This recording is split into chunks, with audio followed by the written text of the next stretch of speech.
igenekerezo rya 20 ruhuma 2025. Ejo mu gitondo hategekanywa ko hazokwaka izuba hacemwo n'ibicu bikeya mu ntara zose zigize igihugu cacu. Ahazobakanye kurusha handi akazi ari mu ntara ya Mwaro aho ipimo bizoye ku dogere Celsius 13. Ku muhingamo hategekanywa ko hazokwaka izuba hacemwo n'ibicu bikeya mu ntara nka zose zigize igihugu cacu. Mu ntara ya Karusi hategekanywa ko hazoba ikirere kirimwo ibicu vyinshi, nayo mu ntara za Rumonge, Bururi, Makamba na Rutana hakazogwa imvura. Mu ntara ya Rumonge hakazucamwo ibihe vy'izuba, nayo mu ntara ya Bururi akazoba ari imvura irimwo imituragaro.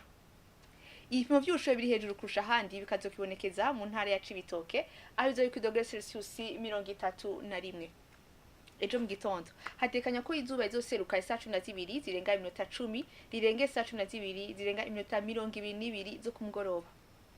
Akaba ari ngagarukiye amakuru atekanya ikirere yo kuri wa kane mwategurira ikigo kijejwe ibirere ca Ijebu Fiona Tiyinka ayabashikirije.